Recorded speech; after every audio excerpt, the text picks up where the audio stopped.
So in this video, um, I'm going to talk about a subject that relates to my Irish roots on my maternal side. My paternal side is Anglo-Saxon slash Scandinavian, and my paternal side is mainly Irish with a mix of other European strains, but mainly Irish. So I'm going to talk about my Irish roots, and this heavily relates to the Tuatha De Danann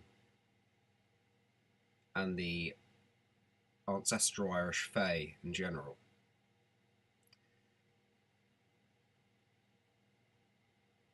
So I'm going to start where the Fae, in its modern context, means fairy. Now, I'm going to read what this book has to say. This book on spirits I have here says about the fairies or the Fae. It says here, the word fairy has become a catch-all for all kinds of tenuously related spirits. In general, what they share in common are associations with wild nature and an interest in human life cycles, especially birth. Fairy is also the standard word used to translate amorphous, volatile, sexy nature spirits from around the world, especially if they're female. Vasvilla, Raskula, Keshalia, and Tunda are all referred to as fairies, although they are all distinct types of spirits. The word fairy is related to fate. Birth fairies, those spirits who arrive shortly after birth to announce the baby's future and fortune, may be the true fairies. This is more obvious in Italian than in English. The word for fairy in Italian is fata or fada. Fata Morgana is literally fairy Ghana. For many people, fairy means the Sedee of Ireland and the Scottish Highlands. The word is commonly used to use in Ireland as the English translation for Sedee. When people describe green as a fairy colour, for instance, they are referring to the preferences of the Sedee. Balkan and Slavic fairies tend to prefer white. Shamanic healers and herbalists who work with Sedee are known as fairy doctors. The old shamanic tradition of venerating and working with Sedee is the fairy faith.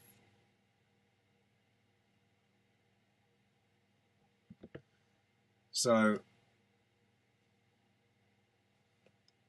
basically the fairies and the Sedee are the same thing. They also have different names in other cultures as well, like I just explained there. But moving on,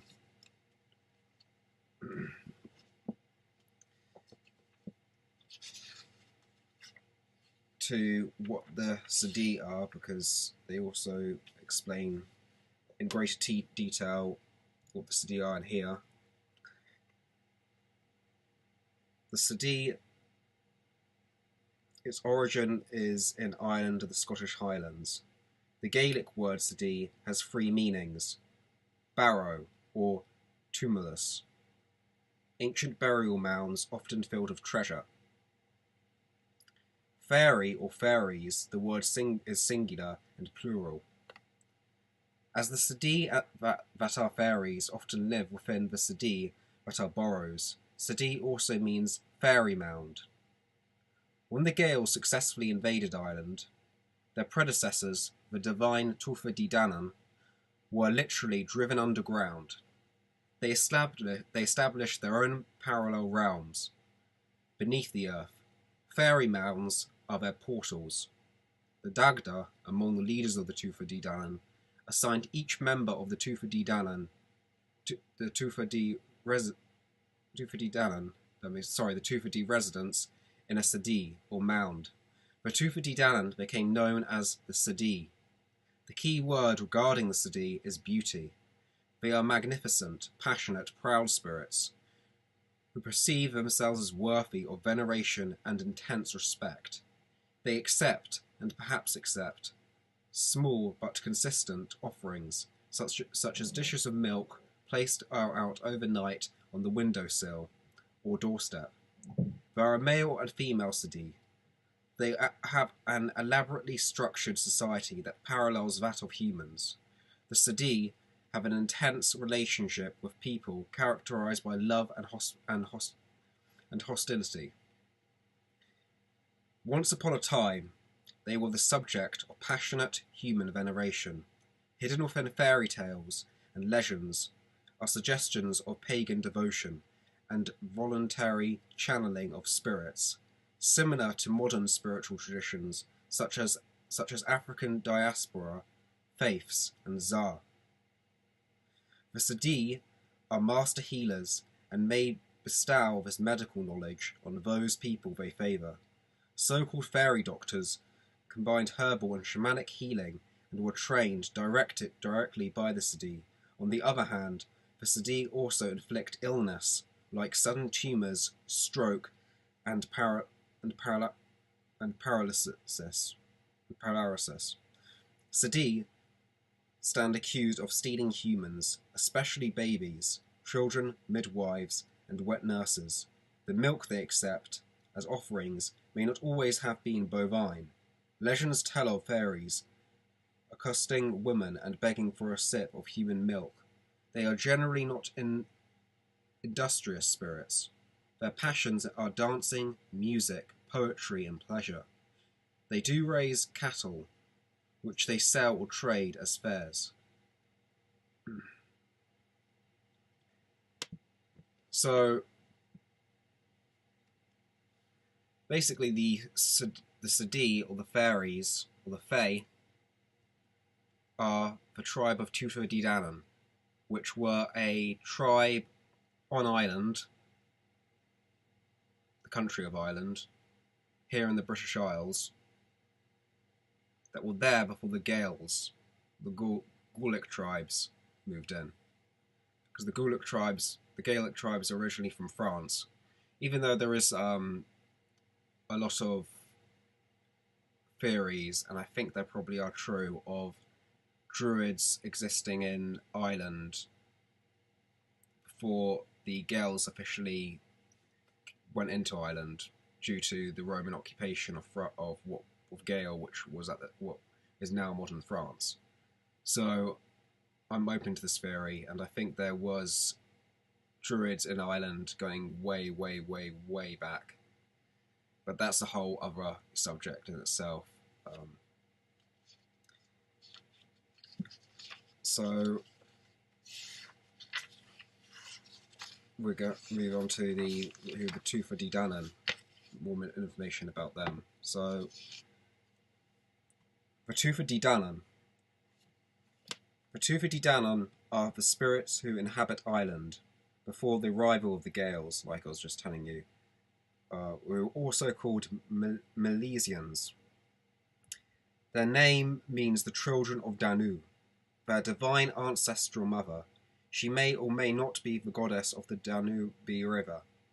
Their adventures are chronicled in the Book of Invasions, an epic compiled in the 12th century from much earlier oral sources. As its title suggests, the Book of Invasions describes the successive mythic invasions of Ireland. The Tufa D Danann are the fifth invaders. They ruled Ireland until they too were displaced. The Milesians, the Gaels, negotiated peace with the Tufa D Danann. People now reside on the upper surface of the land, while the Tufa D Danann rule beneath. The dispossessed Tufa D created their own world, an underground otherworld parallel to our own. The Tufadi inhabit fairy mounds, burrows, and hills. Their realm is parallel to ours, with connecting portals. The Gaelic word for burrow is Sidi. The Tufadi Danann evolved into Sidi. They are the prototypical magical fairies. So, do you understand the connection to now?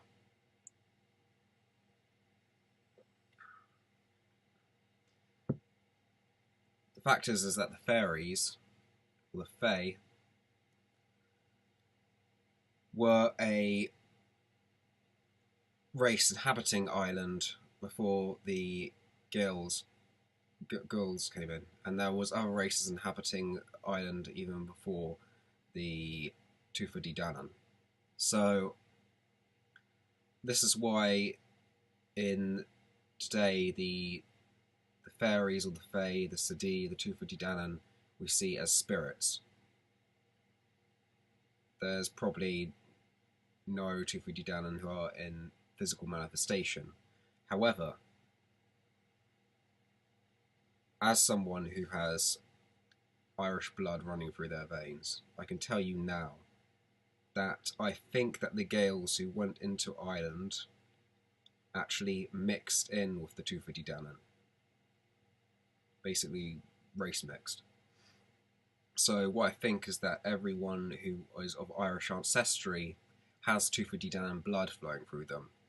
And this creates a magnetism, a kind of like attraction for both the ancestral Irish fae with people of Irish ancestry, and that's why a lot of people of Irish ancestry can or had experiences with the fae. I've seen, for example, the Sadi or the fae Tufadi Danann appear in my dreams. The ones I've seen usually have very, very intense red hair, long red hair. They usually are women. Intense long red hair and very, very intense, bright green eyes. With very pale, red freckled skin. So I've seen these spirits in my dreams, and they usually try and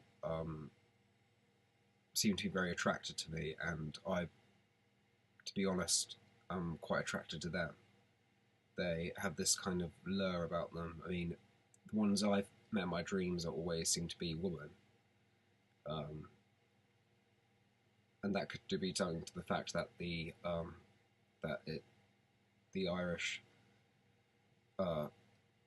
ancestry comes from my maternal line, meaning my mother's side. So, it might have something to do with that.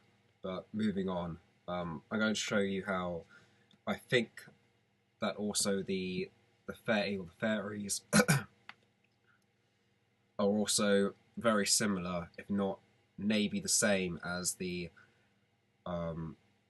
Scandinavian and Anglo-Saxon elves. So this also relates to my other side, my Anglo-Saxon / Scandinavian roots.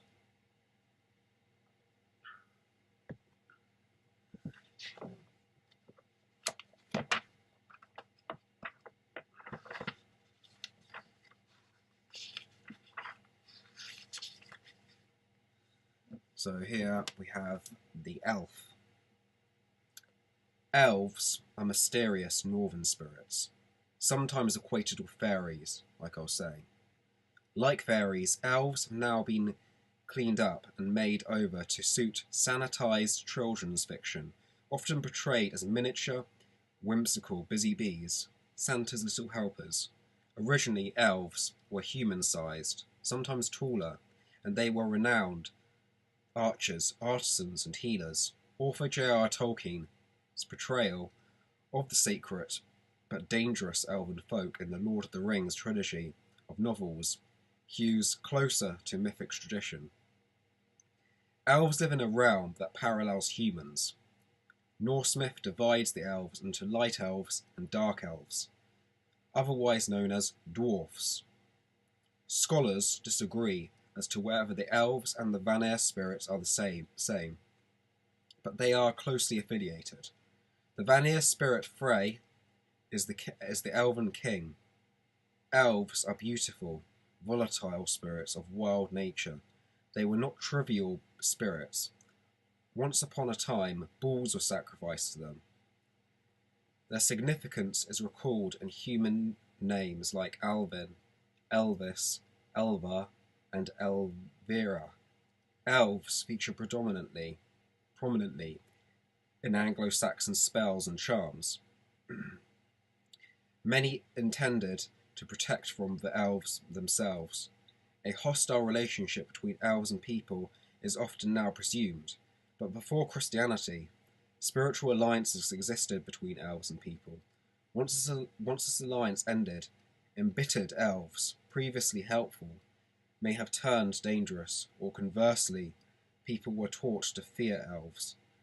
Specifically so that they would now continue pagan devotions. In Scandinavia, however, relationships between people and elves were generally positive.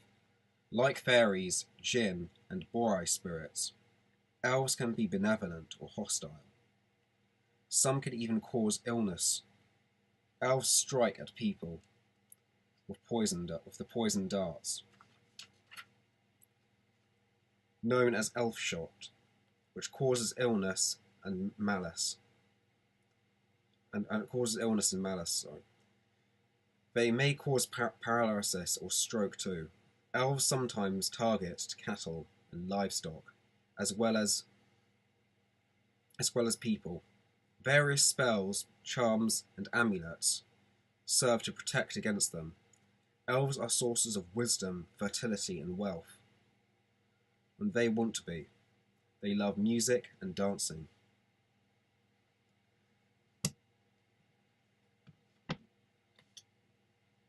So, what I explained to you there is, from that the elves are very similar to the Fae. Or the Alfar are very similar to the Fae. And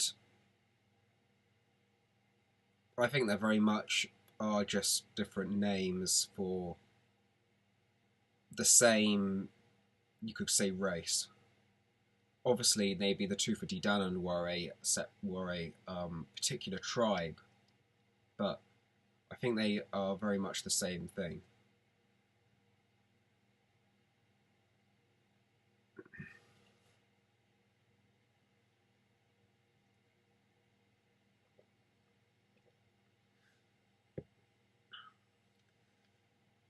My point is that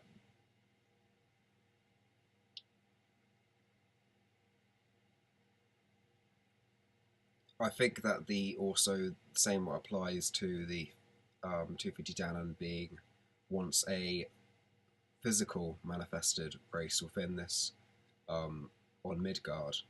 I think the same can be said for the elves, the Alfar. I think there's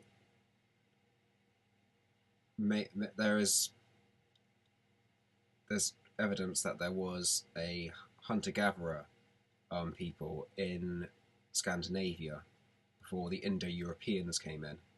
And I think maybe amongst these hunter-gatherer people, the Alpha physically existed. But then when the Indo-Europeans people came over, they probably were, a lot of them mixed in with the Indo-Europeans, because there's evidence of the Indo-Europeans from the north. Indo-Europeans who descended from the north, who came into the north and now have existed there for thousands of years, are mixed with the hunter-gatherers, as there's evidence of some that previous hunter-gatherer groups DNA within the Indo-Europeans of Northern Europe today. So I think that, like I said, that if you are of Scandinavian, Anglo-Saxon, or Germanic heritage, then you most likely have some Alpha DNA in you as well, Elven blood. Just like if you are of Irish or Scottish, Celtic, Gaelic um, uh, heritage, that you also have Fey blood. So, and these spirits can be magnetized to, can be magnetically very much drawn to you, and also vice versa as well, if you are of that. I mean, there's obviously a lot of other spirits that exist around, all over around the world. It was interesting in that when they said that it was similar to the jinn in the Middle East. I'm not sure about that. I wouldn't be surprised if there was a connection there, that the jinn were very much the equivalency to what in Northern Europe what we see as the elves or the fairies. So I'm kind of open to that idea. I don't see them so much as their spirits in the sense that they are of lower consciousness to human beings, that they're just like, you know, your average nature spirit, which is, or elemental nature spirit, which is not as higher in consciousness as, say, a human is. But I think they do have some on either the same level as human consciousness or even higher. And so that they basically have their own intelligence, if you will, and they can think for themselves and stuff. They're not just some egregore spirit or some spirit that is lower in consciousness. They do have a mind of their own which can actually think and is intelligent. So that's my claims there. It's a quite good book. What has a lot of knowledge about spirits. It's the Encyclopedia of Spirits by Judica Illes. Judica Illes. And I recommend you buy this if you want to know more about spirits in general, because, like I've said in one of my previous videos, that if you don't know what type of spirit you're going up against, then you're simply just their, you know, puppet for them to manipulate you. Now, I'm not saying that you shouldn't contact these spirits or make communion with them, but you got to be very much aware. And I've gone into this in another video, so I don't really need to go through it as much again. But you know, if you haven't seen that video, this is kind of also a warning. But yeah, it's very interesting. I mean,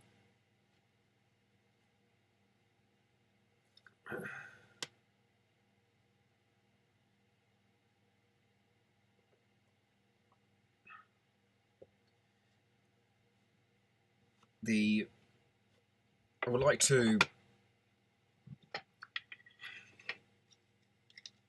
Sorry, just need to. This. I like to actually look more into Irish history and stuff, because I some years ago I looked quite a lot into it, but I've taken more of a break from that because I'm looking more into my Anglo-Saxon Scandinavian history, mainly because the Anglo-Saxon Scandinavian history is more, particularly the Anglo-Saxon, because I'm from England, and it's easier to find more information on that side of my ancestry than, because I don't live in Ireland, so that if I did, that would be probably more easier to find on that side. But it's also because a lot of the knowledge of Ireland has been a lot more suppressed than the Scandinavian or Anglo-Saxon, and there's a very good reason why. I mean, I'm not saying there's a very the reason why that was, Ireland was so much suppressed, because you had the so-called Christendom, which completely wanted to wipe out the Druids from the face of the earth. And however, the Druids survived uh, through basically going under, disguising themselves as Christian monks, and what they're called the Chaldean monks, and they disguise themselves as Christians, but still practice Druidism up until around the Renaissance era, when they apparently, I think they went, and they after that they went and put their knowledge into a lot of some Freemasonic orders, but also what we got to remember is the Freemasonic orders today are largely use Abrahamic teachings more than they would use anything or which was synonymous of Druidism. Because obviously the Masons, though I actually do think that the Freemasons at the start of their at the beginning were actually keepers of sacred knowledge, and were for actually the benefit of humanity. They were heavily infiltrated, and now you basically have what you would call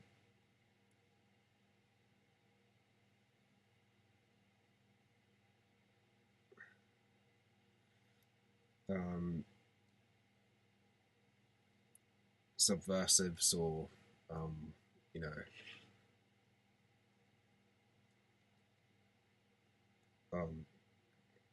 dark magicians who basically control it, and because they have infiltrated it throughout the years. So it's not exactly the same thing as it was, say, back in the Renaissance era.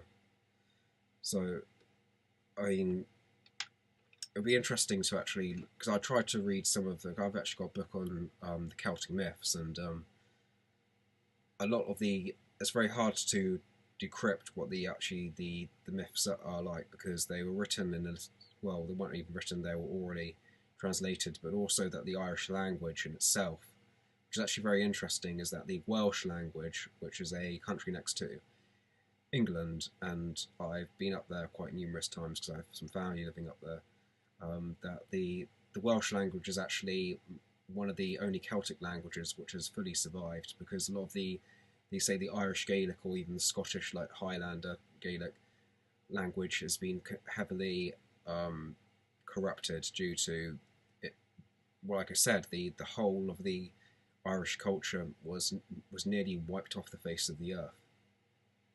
I mean, this is something that, and I've always been fascinated by why, particularly, that country has been under so much suppression, so much invasion, so much just destruction,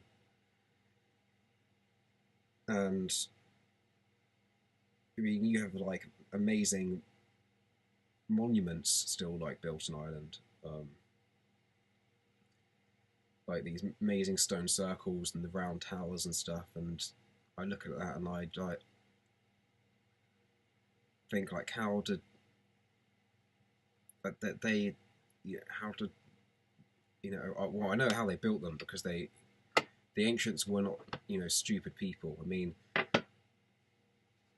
they knew so much that we have now lost, but I think we are starting to rebuild their knowledge up again, and that can be done.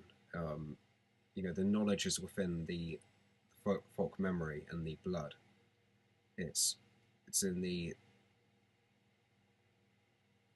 and we have that as our we have that within us. So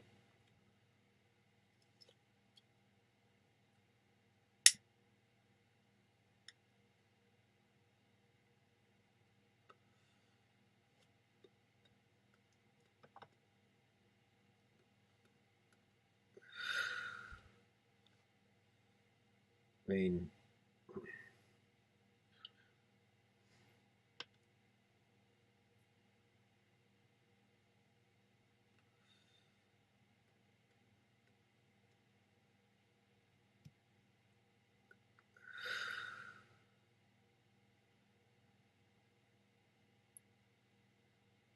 what was going back onto, yeah. So yeah, that's why I wondered why. Like, I mean, even my Anglo-Saxon, a lot of that like knowledge has been killed off. I mean, obviously there was the insertion of Christianity, which tried to wipe out all the Anglo-Saxon paganism, and successfully did. But there was a lot of the folk traditions what still carried on through Christianity. The same can be said for actually Ireland as well. I mean, the Celtic cross, that isn't even a Christian symbol. The cross of the circle, that is a European pagan symbol, which very sacred ancestral symbol, which is meant to represent the masculine and feminine. The cross being the masculine and the feminine being the circle. See, when they took the circle away, they took out the feminine, and which left this cross, and that's created the patriarchal dominance of Christianity. Not that patriarchy is a bad thing.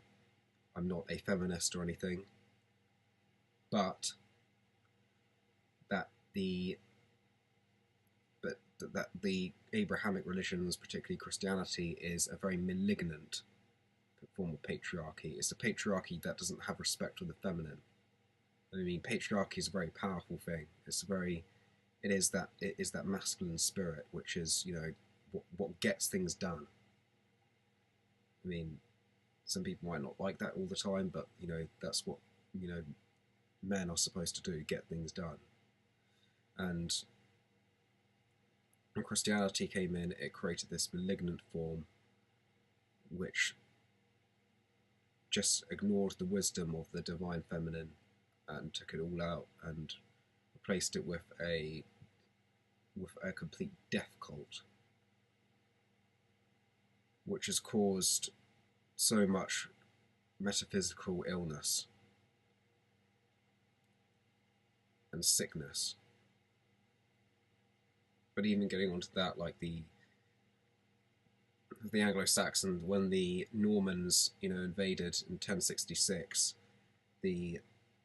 that also made dramatic changes to the country of England, and the fact that we haven't had one single Anglo-Saxon king since 1066, and all of our kings and royalty and queens have all been foreignly imported and have no connection to the average to the folk of this country. And I mean, the Anglo-Saxon mythology, there are certain folk tales and certain sagas. I mean, Beowulf, that being probably the most prominent of and the most ancient recorded of the Anglo-Saxon lore. But a lot of it is probably very similar to the Norse mythology, which were because the Norse gods were the Anglo-Saxon gods. It's just that they changed the names. Instead of Odin, it was Woden. Instead of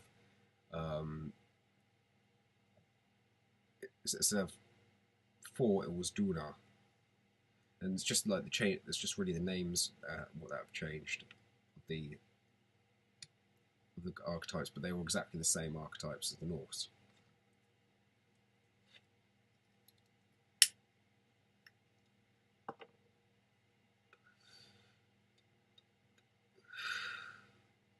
Because the Anglo-Saxons originally were from Denmark and northern Germany,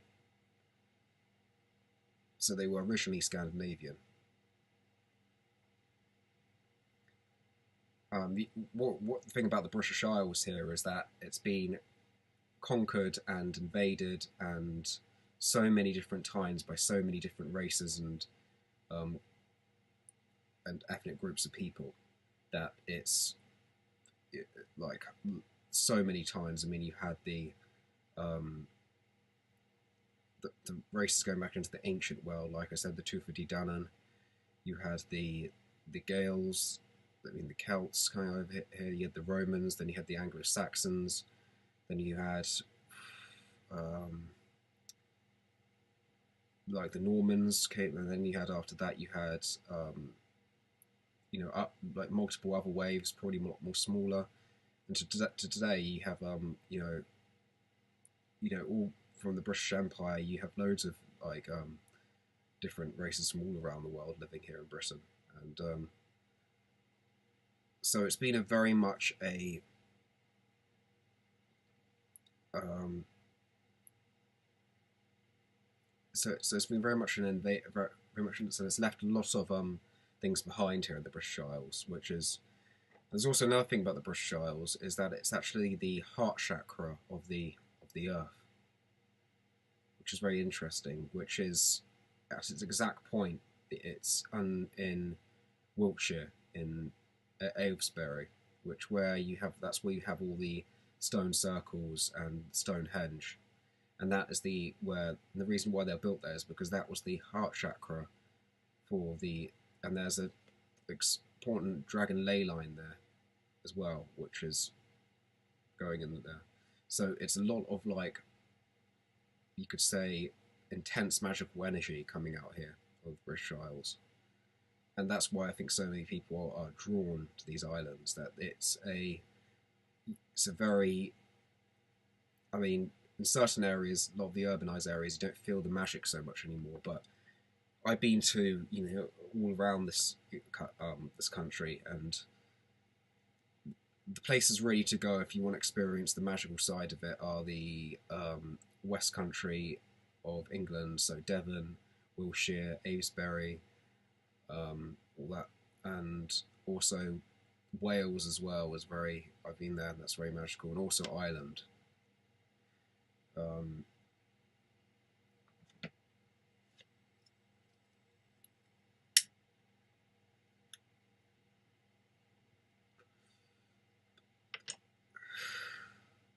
I haven't been to many places up in the north of England, but definitely around the south coast of England and the south coast of Wales. I've been to a lot of areas. So the southern part of the British Isles, I've been to around multiple times, and there is that energy, that magical energy, was still there because our ancestors have left like so much behind.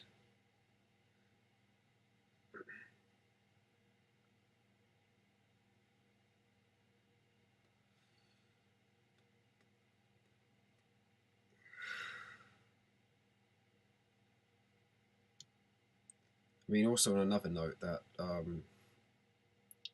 getting back to how when Christianity came in and the saints came in, Saint Patrick, for example, he you know tried to cause genocide to the Druids. Of course, he didn't succeed because, like I said, they went and disguised themselves as Christian monks, the Chaldeans, to escape the persecution.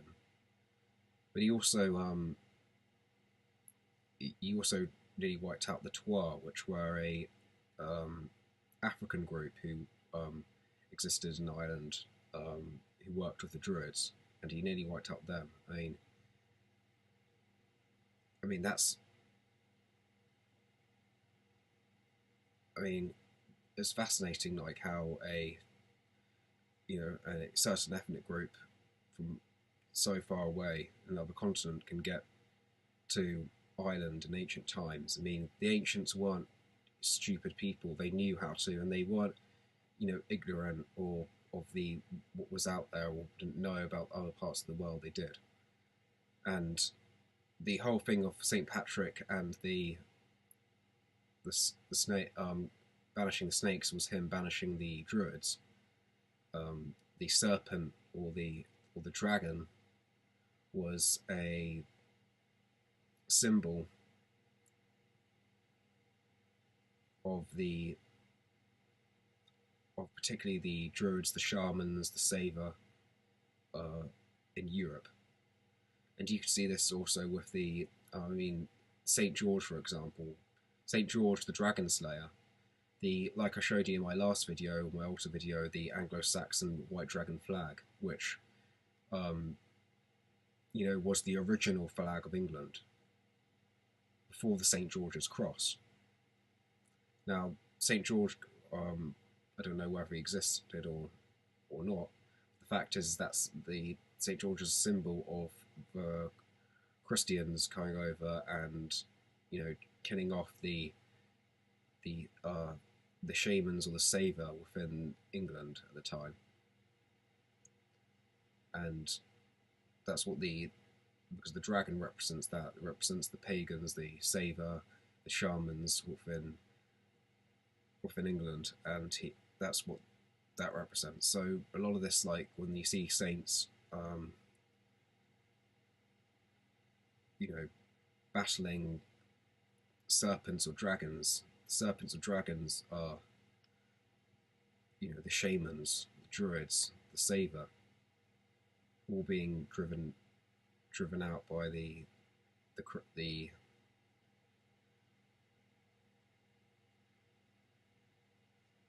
will be driven out by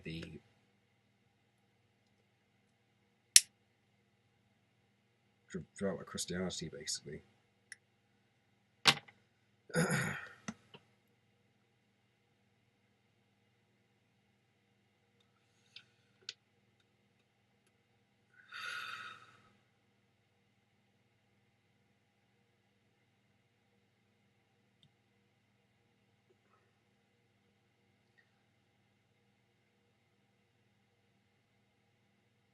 So I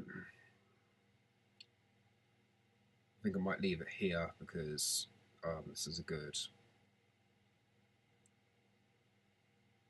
think I've said enough in this video, and I can't think of anything more to say at the moment. So I will be making other videos sometime soon, and until next time, alright.